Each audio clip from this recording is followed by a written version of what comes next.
বিসমিল্লাহির রহমানির রহিম।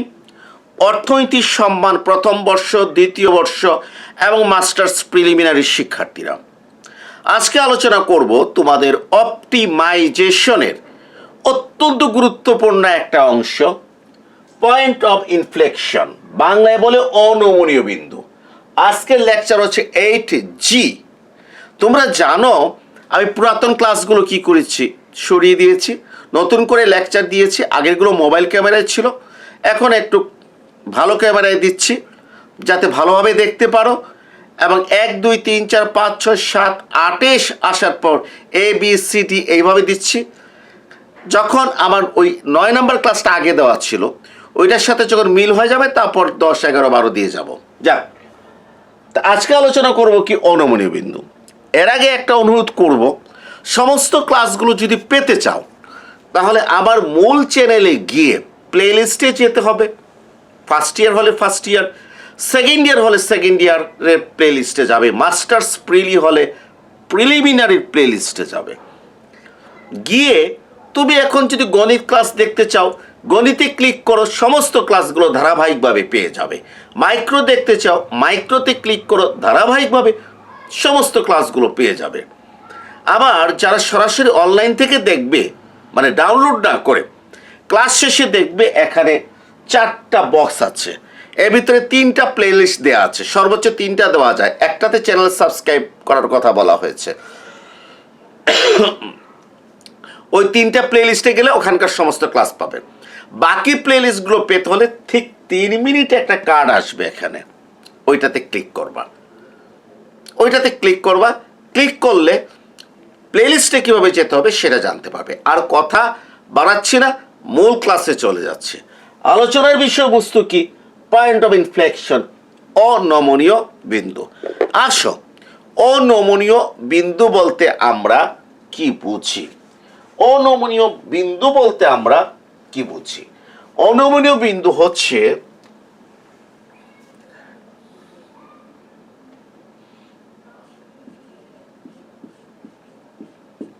কোন রেখা, বুঝতে পারছো? কোন রেখা যে বিন্দুতে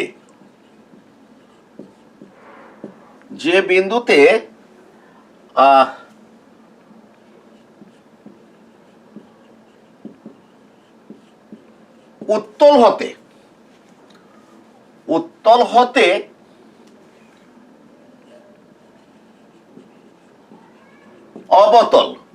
হতে অবতল, বা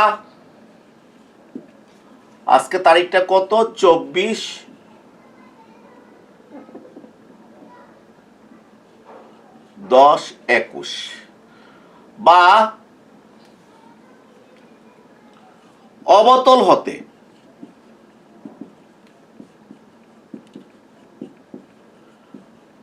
উত্তল আকৃতিতে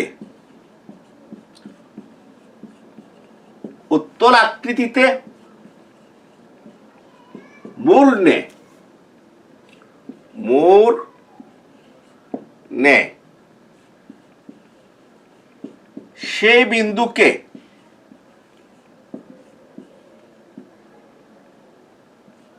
পয়েন্ট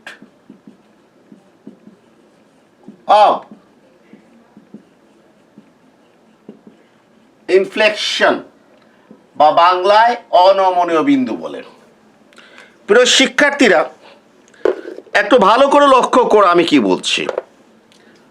আমি বলছি কোন রেখা যে বিন্দুতে উত্তল হতে অবতল বা অবতল হতে উত্তল, খুবই ইম্পর্টেন্ট কথা বলেছি, উত্তল হতে অবতল বা অবতল হতে উত্তল আকৃতিতে মূর নেয় সেই বিন্দুকে, মানে কি এই বিন্দুটাকে, সেই বিন্দুকে পয়েন্ট অফ ইনফ্লেকশন বলে। আমি একটা চিত্র আঁকলে বিষয়টা তোমাদের কাছে আশা করি ক্লিয়ার হয়ে যাবে।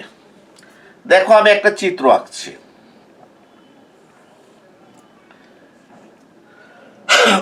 এদিকে আমি এক্স ধরেছি স্বাধীন চলক, এদিকে লম্বকে আমি ওয়াই ধরেছি। আমি একটা চিত্র আঁকছি, দেখো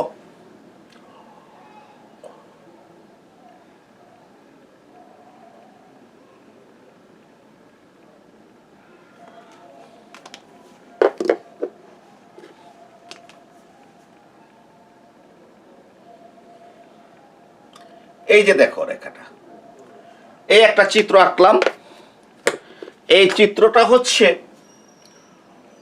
y equal to function of x, মানে অধীন চলক y এর মানটা স্বাধীন চলক x এর উপর নির্ভরশীল। আরেকটা চিত্র আঁকি। ভূমি অক্ষে স্বাধীন চলক x, লম্ব অক্ষে অধীন চলক y ধরেছি। চিত্রটা একটু লক্ষ্য করো, এই আঁকলাম। আঁকার পর এই আঁকলাম। এইটাও y is function of x। এখানে দুটো রেখা, ই হচ্ছে একটা বিন্দু এখানে, আর এখানে এফ হচ্ছে একটা বিন্দু। আমরা একটু ভালো করে লক্ষ্য করি, এই যে রেখাটা যেটা এঁকেছি এটা এই ভূমি অক্ষের দিকে কি উত্তল। আমি অনেকবার বলেছি, ধরো মূল বিন্দু বা ভূমি অক্ষের দিকে যদি চাঁদের মতো থাকে তা আমরা বলবো মূল বিন্দু অথবা ভূমি অক্ষের দিকে উত্তল আকৃতির। মূল বিন্দু অথবা ভূমি অক্ষের দিকে উল্টা চাঁদের মতো, কি বলেছি, উল্টা চাঁদের মতো থাকে, তখন আমরা বলবো মূল বিন্দু বা ভূমি অক্ষের দিকে অবতল আকৃতির। তাহলে এইটা দেখো উল্টা চাঁদ, এটা অবতল আকৃতির। এটা দেখো ভূমি অক্ষের দিকে অবতল আকৃতির, আর এটা হচ্ছে কি উত্তল আকৃতির। এখন আসো তোমরা আমার সংজ্ঞার দিকে তাকাও। আমি কি বলেছি? আমি বলেছি কোন রেখা যে বিন্দুতে, এখানে বিন্দু হচ্ছে ই বিন্দু আর এফ বিন্দু, যে বিন্দুতে, আমার চিত্রে বিন্দু হচ্ছে ই বিন্দু আর এফ বিন্দু, উত্তল হতে অবতল, এই যে উত্তল হতে অবতল, এই দেখো উত্তল ই বিন্দুর পর কি অবতল। আবার এটা দেখো, বা অবতল হতে উত্তল, এই দেখো অবতল এফ বিন্দুতে আসার পর কি হয়ে গেছে উত্তল আকৃতিতে মুড়নে। সেই বিন্দুকে মানে ই বিন্দু আর এফ বিন্দুকে পয়েন্ট অফ ইনফ্লেকশন বা অনমনীয় বিন্দু বলে। তাহলে আমরা কি দেখলাম? অনমনীয় বিন্দু হচ্ছে একটা টার্নিং পয়েন্ট, একটা মোড়, যেখানে একটা রেখা উত্তল হতে অবতল আকৃতিতে মোড় নেয় অথবা অবতল হতে উত্তল আকৃতিতে মোড় নেয়।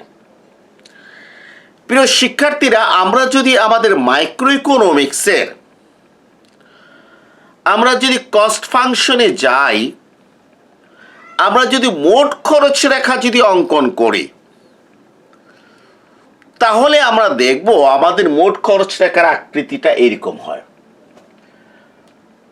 এবং এখানে ঠিক একটা পয়েন্ট অফ ইনফ্লেকশন কি পাওয়া যায়। আবার আমরা যদি মোট আয় রেখা যদি অঙ্কন করি, তাহলে এইটার চিত্র এরকম হয়, এবং ঠিক এই বিন্দুতে আমরা একটা পয়েন্ট অফ ইনফ্লেকশন কি পাই। এখন আসো এই পয়েন্ট অফ ইনফ্লেকশন নির্ণয়ের প্রয়োজনীয় শর্ত এবং পর্যাপ্ত শর্তটা কি, এটা একটু আলোচনা করতে চাচ্ছি। প্রয়োজনীয় শর্তটা কি এবং পর্যাপ্ত শর্তটা কি আমাদের পয়েন্ট অফ ইনফ্লেকশন নির্ণয়ের, সেটি আমরা এখন আলোচনা করার কি করব চেষ্টা করব। আমরা জানি সর্বোচ্চকরণ এবং সর্বনিম্নকরণের ক্ষেত্রে, সর্বোচ্চকরণ এবং সর্বনিম্নকরণের ক্ষেত্রে প্রয়োজনীয় শর্ত হচ্ছে প্রথম অন্তর্কলন 0, আর আমাদের পয়েন্ট অফ ইনফ্লেকশনের ক্ষেত্রে প্রয়োজনীয় শর্তটা হলো দ্বিতীয় অন্তর্কলন 0 হতে হবে। কি বলেছি? দ্বিতীয় অন্তর্কলন শূন্য হতে হবে।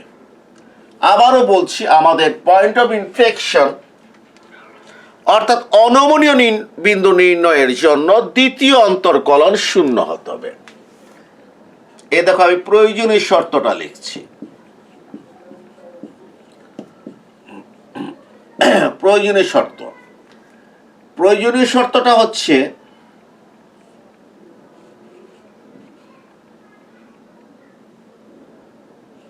D square Y D X square, এইটার যে মানটা আসবে সেটা 0 লিখতে হবে। অর্থাৎ প্রথম অন্তর্কলন করব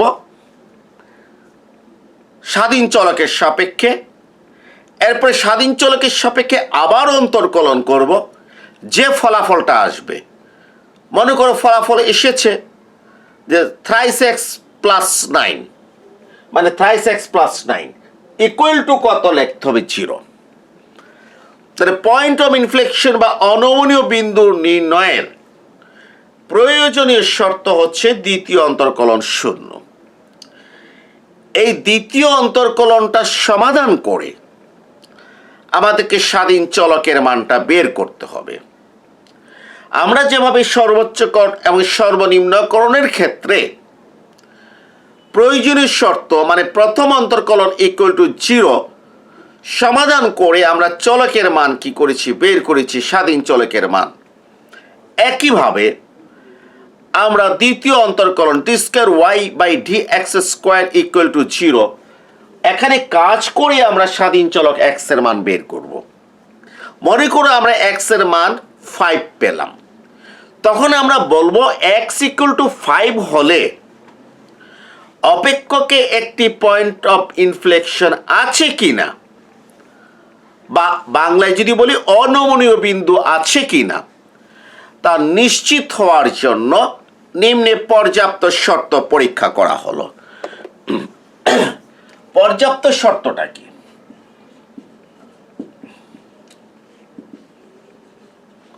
পর্যাপ্ত শর্ত হচ্ছে থার্ড ডেরিভেটিভ টেস্ট, মানে 3 বার অন্তর্কলন। আমরা এ পর্যন্ত 2 বার করেছি, আমাদেরকে আরো একবার কি করতে হবে? অন্তর্কলন করতে হবে এক্স এর সাপেক্ষে, মানে স্বাধীন চলকের সাপেক্ষে।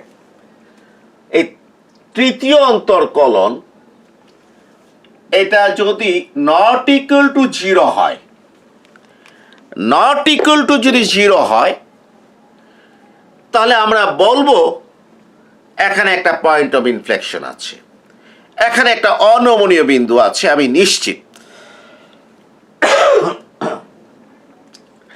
তাহলে দেখো, অনমনীয় বিন্দুর জন্য আমাকে প্রয়োজনীয় শর্ত যেটা হচ্ছে দ্বিতীয় অন্তর্কলন d square d x square of y equal to 0 করতে হবে, এবং এটা সমাধান করে চলকের মান বের করতে হবে। চলকের যে মানটা পাবো, মানে এক্স এর যে মানটা পাবো, সেই মানে অপেক্ষকে পয়েন্ট অফ ইনফ্লেকশন আছে কিনা সেটা নিশ্চিত হওয়ার জন্য পর্যাপ্ত শর্ত পরীক্ষা করব। সেটা হচ্ছে এইটাকে আবারও এক্স এর সাপেক্ষে অন্তর্কলন করলে D cube D x cube of Y পাবো, এবং এটা নট ইকুয়াল টু 0 হতে হবে। নট ইকুয়াল টু 0 মানে কি? এইটার মান শূন্যের সমান হতে পারবে না। মনে করো এইটার মান -2 হয়েছে, চলবে, কারণ এটা নট ইকুয়াল টু 0। অথবা +2 হয়েছে, তাও চলবে, এটা নট ইকুয়াল টু 0। -0.25 হয়েছে, তাও চলবে, নট ইকুয়াল টু 0। +1.7 হয়েছে, তাও চলবে, নট ইকুয়াল টু 0। অর্থাৎ প্লাস মান হোক অথবা মাইনাস মান হোক, কোনো অসুবিধা নাই। নট ইকুয়াল টু 0 হলে আমি কনফার্ম যে এখানে পয়েন্ট অফ ইনফ্লেকশন কি রয়েছে, পয়েন্ট অফ ইনফ্লেকশন রয়েছে। এখন প্রশ্ন হচ্ছে, এখন যে প্রশ্নটা এসে দাঁড়ালো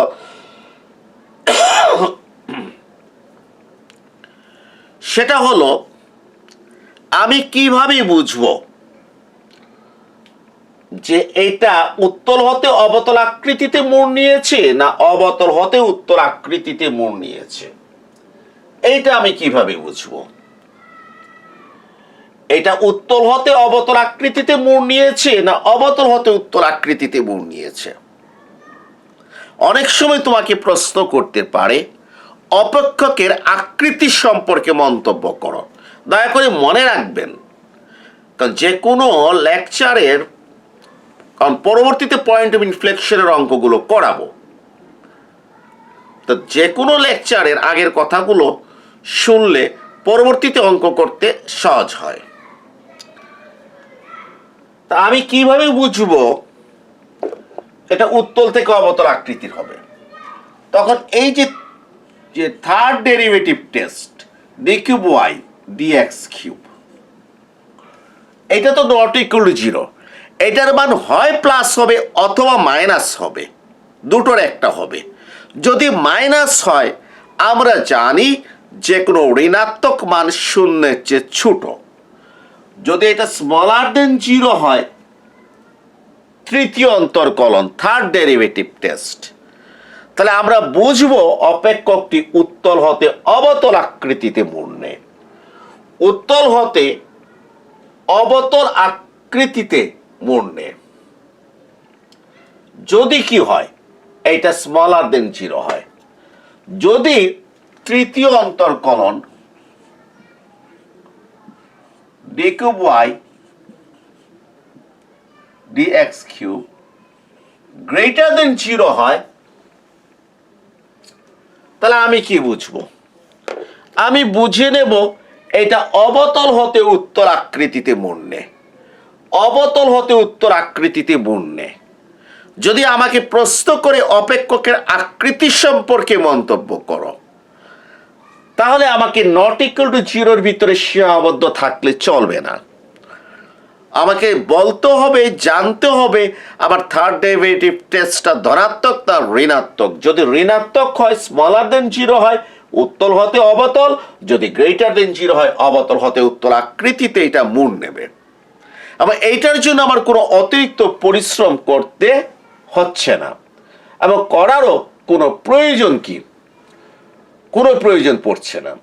কোনো প্রয়োজন পড়ছে না অতিরিক্ত পরিশ্রম করার, কারণ এইটা করে ফেললেই তো আমি বুঝে যাচ্ছি এটা ধনাত্মক না ঋণাত্মক।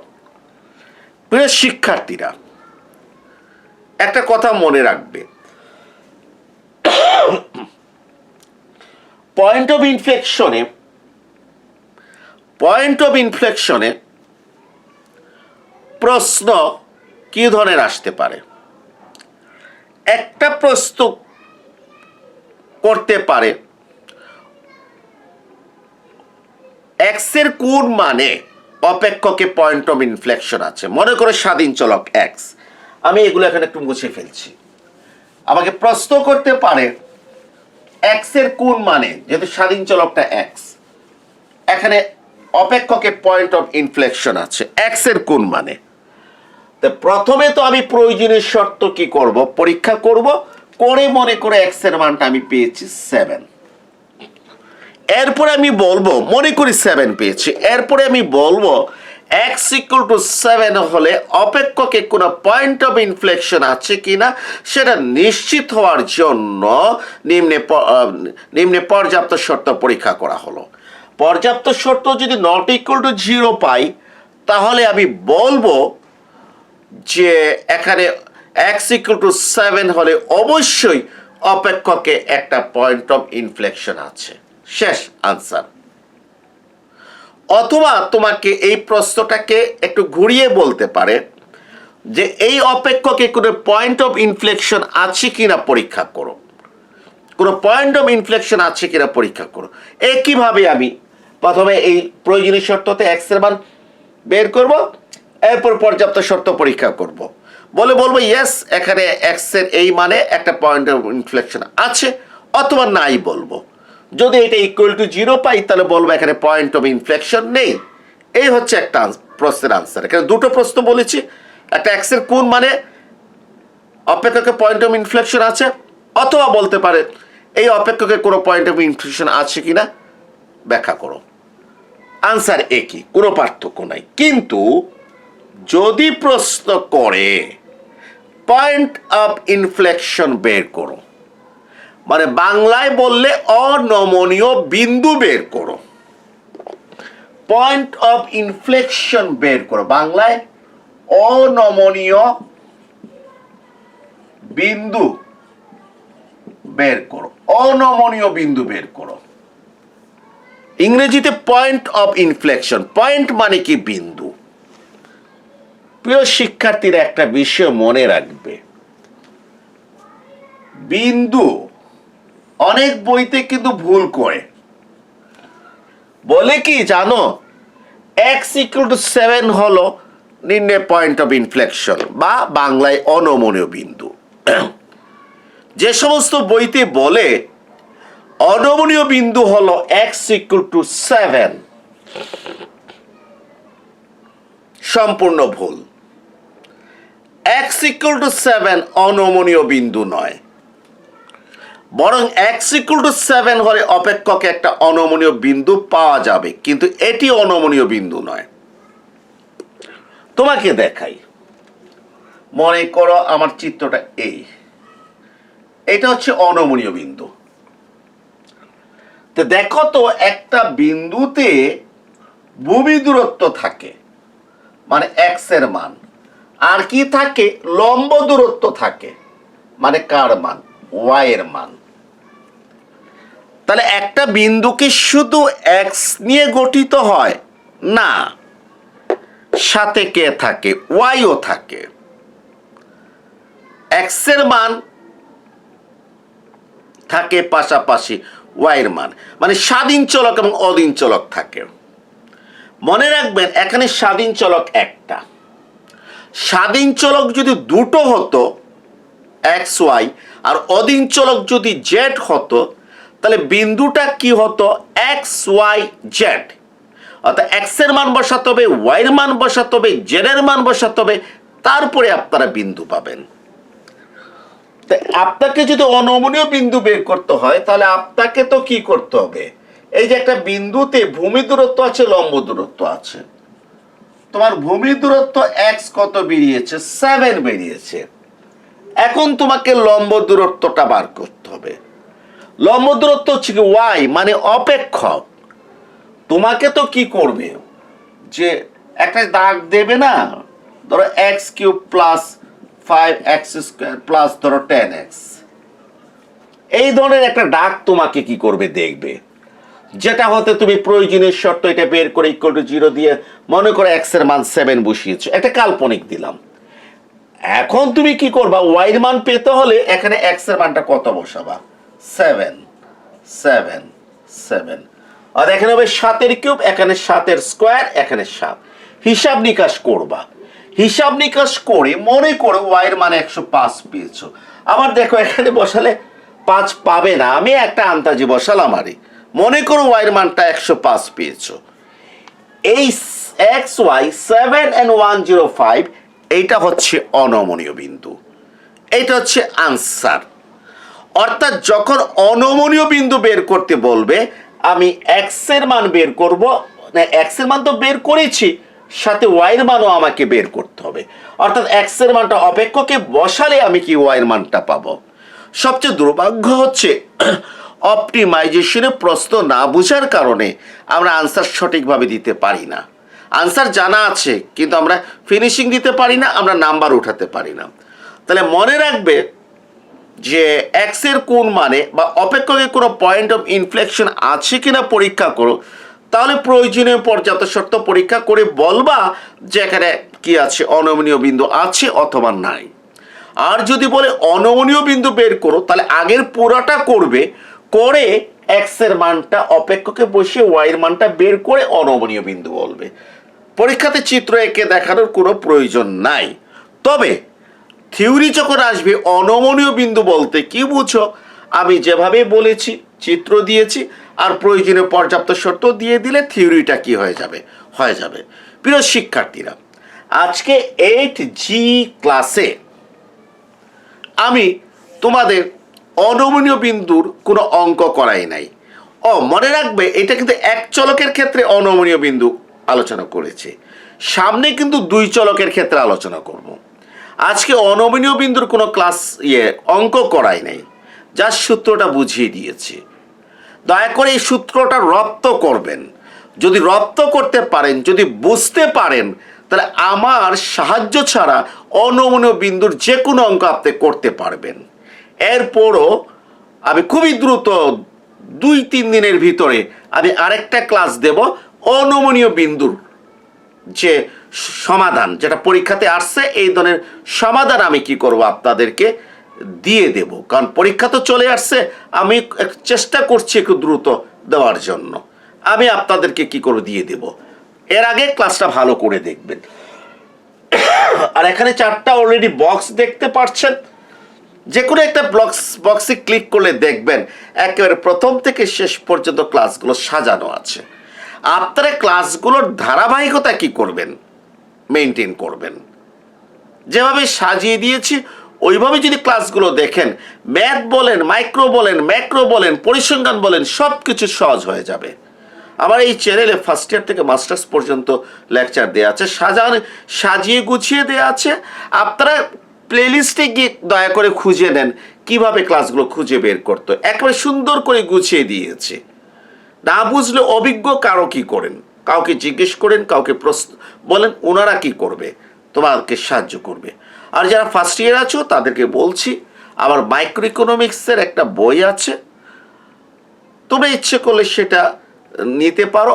তোমরা ওই কমিউনিটিতে আমার চ্যানেলে ওখানে যদি ক্লিক করো, অথবা আমার গ্রুপ যেটা আছে অর্থনৈতিক কিছু সমস্যা এবং সমাধান গ্রুপও আছে, আবার পেজও আছে, ওখানেও গেলে দেখবে যে কিভাবে বইটা সিলেটের বাইরে যারা আছো কিভাবে পাবে সেটা উল্লেখ আছে, আর সিলেটের ভিতরে কিভাবে পাবে সেটাও বলা আছে। সবাই ভালো থেকো, সবাইকে ধন্যবাদ।